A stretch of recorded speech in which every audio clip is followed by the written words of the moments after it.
जब भी इन्वेस्टमेंट की बात आती है दिमाग में सबसे सेफर ऑप्शन आता है म्यूचुअल फंड्स। और मैं भी यही बोलूंगी कि म्यूचुअल फंड्स में इन्वेस्ट करना सही है। लेकिन आज इस वीडियो में मैं आपके साथ एक ऑल्टरनेट ऑप्शन डिस्कस करने वाली हूं जो कि है बॉन्ड्स, कॉर्पोरेट बॉन्ड्स।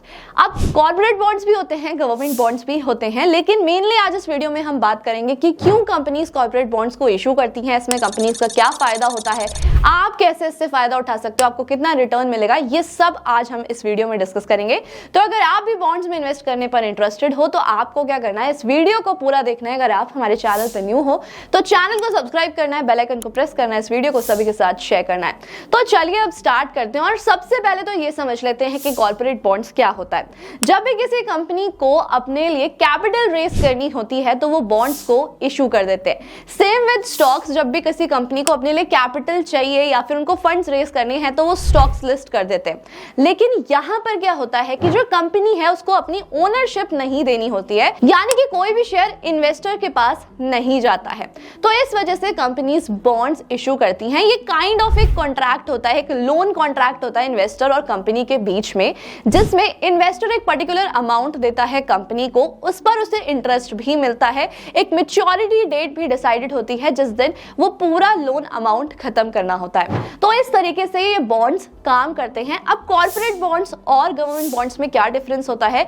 सबसे पहली चीज तो कॉर्पोरेट बॉन्ड्स अपने बिजनेस को आगे बढ़ाने के लिए इशू किए जाते हैं कंपनीज की तरफ से, लेकिन वही जो गवर्नमेंट बॉन्ड्स होते हैं वो गवर्नमेंट इसलिए इशू करती है क्योंकि उनको कुछ पब्लिक काम करना होता है, जैसे कि उनको रोड बनवाने हैं, अपने एम्प्लॉइज की सैलरी देनी है, किसी को पेंशन देनी है। इस वजह से गवर्नमेंट बॉन्ड्स को इशू किया जाता है। अब मेन डिफरेंस यहां पर ये होता है कि गवर्नमेंट बॉन्ड्स का जो रिस्क होता है वो काफी कम होता है, वहीं कॉर्पोरेट बॉन्ड्स का जो रिस्क होता है वो थोड़ा सा ज्यादा होता है, क्योंकि यहां पर बैंकरप्सी होने का या फिर डिफॉल्ट होने के चांसेस ज्यादा रहते हैं। गवर्नमेंट बॉन्ड्स में डिफॉल्ट होने के या फिर बैंकरप्ट होने के चांसेस इतने ज्यादा नहीं होते हैं। तो इस वजह से गवर्नमेंट बॉन्ड्स को एक सेफर ऑप्शन माना जाता है और कॉर्पोरेट बॉन्ड्स को एक थोड़ा सा रिस्की ऑप्शन माना जाता है। लेकिन सबसे बड़ी और प्लस पॉइंट यहां पर यह है कि कॉर्पोरेट बॉन्ड्स में ना सबसे अच्छा रिटर्न दिया जाता है। अब आप ये तो जानते होंगे कि जो बैंक्स होती हैं वो भी लोन देती हैं, जैसे हम लोगों को लोन मिलता है वैसे कंपनी भी लोन ले सकती है और फंड रेज कर सकती हैं।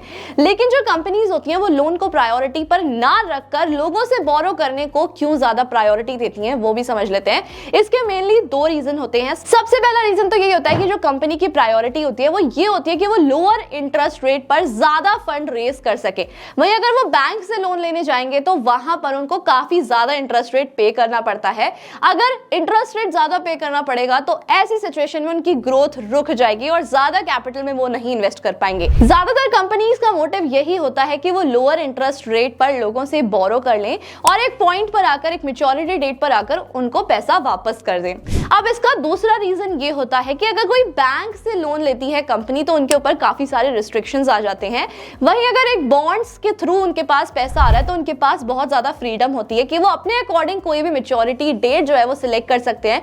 साथ में उनको कितना फंड रेज कहां से करना है वो भी सिलेक्ट कर सकते हैं। लोन में क्या होता है कि वो उनको रिस्ट्रिक्शन लगा देते हैं कि आप इससे ज्यादा फंड रेज नहीं कर सकते, आप बाहर से कोई और कैपिटल नहीं उठा सकते, जब तक ये लोन कंप्लीट नहीं हो जाता आप दूसरी कैपिटल में नहीं इन्वेस्ट कर सकते। तो इन सारे फ्रीडम्स के चक्कर में भी जो कंपनीज होती है ना वो बॉन्ड्स को इशू करती हैं। अब पहला फैक्टर तो आपको क्लियर हो गया होगा कि कंपनीज बैंक से लोन क्यों नहीं लेती। अब दूसरा फैक्टर ये आता है कि कंपनी स्टॉक इशू करके क्यों नहीं फंड रेज करती। इसके भी पर्टिकुलरली दो रीजंस हैं। सबसे पहला तो जब भी कोई कंपनी स्टॉक्स को इशू करती है या फिर स्टॉक्स निकालती है तो जो भी इन्वेस्टर उसमें इन्वेस्ट कर रहा है उसकी ओनरशिप उनके पास चली जाती है, और जितने ज्यादा वो स्टॉक्स निकालेंगे उतने ज्यादा इन्वेस्टर्स उस कंपनी के हो जाएंगे, जिसकी वजह से डिसीजन प्रॉब्लम्स आती हैं बहुत ज्यादा। जो कंपनी ये नहीं चाहती कि उनका शेयर किसी के भी पास जाए, ऐसी सिचुएशन में कंपनीज बॉन्ड्स को इशू करती हैं। अब यहां पर स्टॉक में एक बेनिफिट आ जाता है कि कंपनी को पैसा रिटर्न नहीं करना होता, लेकिन बॉन्ड में इन्वेस्टर्स के पास पैसा जाता है। फायदा यहां पर कंपनी का ये होता है कि वो अपने अकॉर्डिंग इंटरेस्ट रेट डिसाइड कर सकते हैं कि कितने इंटरेस्ट रेट पर वो बॉन्ड्स को इशू करेंगे और कौन से मैच्योरिटी पीरियड पर मैच्योरिटी अमाउंट दिया जाएगा। अब अब कंपनीज जो बॉन्ड्स इशू करती हैं उसमें उनका कुछ और फायदा होता है, जैसे कि बॉन्ड्स को इशू करना ना काफी ज्यादा आसान होता है।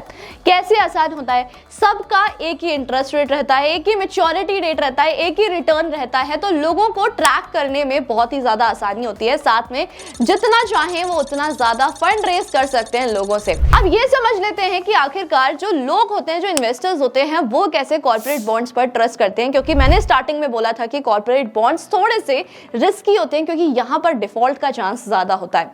अब कंपनीज पर ट्रस्ट इसलिए किया जाता है क्योंकि अगर कोई कंपनी मार्केट में काफी अच्छा कर रही है लेकिन एक पर्सन है जिसको स्टॉक्स में ज्यादा इंटरेस्ट नहीं है, वो अपना टाइम इन्वेस्ट नहीं करना चाहते, रिस्क बियर नहीं करना चाहते, क्योंकि हाँ, स्टॉक्स से कम रिस्क होता है कॉर्पोरेट बॉन्ड्स में।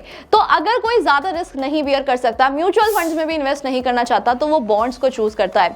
अब कंपनीज की तरफ से ना कॉर्पोरेट बॉन्ड्स में काफी अच्छा रिटर्न दिया जाता है, जिसकी वजह से इन्वेस्टर्स अट्रैक्ट होते हैं और इसमें इन्वेस्ट करते हैं। अब एक बार टाइप्स ऑफ बॉन्ड्स भी समझ लेते हैं। सबसे पहले टाइप का बॉन्ड होता है, एक एग्जाम्पल से समझ लेते हैं। जब भी हम कोई लोन लेने जाते हैं, कार लोन, होम लोन, तो हम कुछ कोलेट्रल रखते हैं, राइट?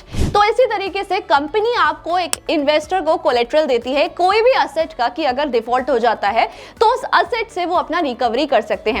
अब अगर मैं इस वाले बॉन्ड की बात करूं तो ये सेफर ऑप्शन होता है सभी इन्वेस्टर्स के लिए, क्योंकि यहां पर उनके पास एक कोलेट्रल है कि अगर डिफॉल्ट हो जाता है तो कंपनी की तरफ से वो अपना अमाउंट रिकवर कर सकते हैं, और इसे हम बोलते हैं सीडीओज। नेक्स्ट टाइप का होता है जो कि अनसिक्योर्ड डेट टाइप होता है। इसमें आपके पास कोई भी कोलेट्रल नहीं होता, कोई भी श्योरिटी नहीं होती, कंपनी आपको कोई भी असेट एज एन कोलेट्रल नहीं देती है। अगर डिफॉल्ट हो जाता है तो इसमें आपका लॉस हो सकता है। अब इस टाइप में क्या होता है, जैसे कि हम क्रेडिट कार्ड यूज करते हैं, पे लेटर एप्स को यूज करते हैं, इसी तरीके से बॉन्ड्स को भी इशू किया जाता है, लेकिन कंपनी यहां पर कोई भी श्योरिटी नहीं देती है। तो अब आप इस चीज से समझ गए होंगे कि जब भी अगर आप कोई भी बॉन्ड खरीदने जा रहे हो तो अच्छे से रिसर्च कर लेना कि कौन सी कंपनी आपको सीडीओ प्रोवाइड करा रही है या फिर कौन सी कंपनी आपको सीडीओ प्रोवाइड नहीं करा रही है, जिससे कि आप एक सेफर साइड पर हो जाओगे और आपको ये पता होगा कि आप राइट जगह पर इन्वेस्ट कर रहे हो। अगर कोई प्रॉब्लम क्रिएट होती भी आने वाले टाइम में तो आप अपना अमाउंट रिकवर कर सकते हो। इस वीडियो से आई होप आपको इस चीज में जरूर हेल्प मिली होगी कि अगर आप बॉन्ड चूज करने वाले हो तो आप कौन सा बॉन्ड चूज कर लो। अब तीसरे टाइप का एक और बॉन्ड होता है जो कंपनीज आपके लिए इशू करती हैं, वो है कैलेबल बॉन्ड्स। ज्यादातर कंपनीज क्या करती हैं, कैलेबल बॉन्ड्स ही इशू करती हैं। अब ऐसा क्यों होता है ये भी समझ लेते हैं। कैलेबल बॉन्ड्स में ना कंपनी के पास एक फ्रीडम होता है कि जब भी वो चाहे इंटरेस्ट रेट को ड्रॉप भी कर सकते हैं या फिर अप भी कर सकते हैं। साथ में ना उनके पास एक और फ्रीडम होता है कि जब भी वो चाहे मैच्योरिटी डेट से पहले अपना लोन खत्म करके, यानी जो भी बॉन्ड का अमाउंट है वो खत्म कर कर उसे वहीं पर ही फिनिश कर सकते हैं, यानी कि उनको आगे इंटरेस्ट रेट पे करने की जरूरत नहीं पड़ेगी। इस वजह से क्या होता है ना कि कंपनीज कैलेबल बॉन्ड्स को ज्यादा प्रेफर करती हैं। अब कुछ क्वेश्चंस के भी मैं आपको आंसर कर देती हूँ। सबसे पहला माइंड में क्वेश्चन ये आएगा कि क्या जो कॉर्पोरेट बॉन्ड्स होते हैं वो टैक्स फ्री होते हैं? नहीं, टैक्स फ्री नहीं होते हैं। इसमें आपको सारे टैक्स पे करने होते हैं। जो भी आपका प्रॉफिट आ रहा है, जो कैपिटल गेन टैक्स होता है, जो भी हमें इंटरेस्ट मिलता है उस पर हमें कैपिटल गेन टैक्स पे करना पड़ता है, वो भी आपको इन बॉन्ड्स में पे करना होगा। अब माइंड में एक और क्वेश्चन जरूर आता है कि क्या ये स्टॉक से सेफर होते हैं? बिल्कुल सेफर होते हैं। क्यों? क्योंकि यहाँ पर आपको एक फिक्स्ड रेट ऑफ इंटरेस्ट मिल रहा है। साथ में आप ये भी जानते हो कि आप कहाँ पर इन्वेस्टमेंट कर रहे हो, क्या कंपनी है, साथ में आपका क्या मैच्योरिटी डेट है, कब तक आपका पैसा मिल जाएगा। ये सारी चीजें आपकी नॉलेज में होती हैं, तो ऑफकोर्स ये स्टॉक से काफी ज्यादा सेफर होता है। रिटर्न भी अच्छा होता है। अगर आप चाहो तो आप इसमें इन्वेस्ट कर सकते हो। तो फाइनली आज हमने इस वीडियो में ये सीखा कि बॉन्ड्स क्या होते हैं, क्यों कंपनीज इशू करती हैं, और साथ में गवर्नमेंट बॉन्ड्स और कॉर्पोरेट बॉन्ड्स में क्या डिफरेंस होता है, कौन कौन से टाइप के बॉन्ड्स होते हैं। आप अगर कोई बॉन्ड में इन्वेस्ट कर रहे हो तो आपको कौन कौन सी चीजें ध्यान रखनी है।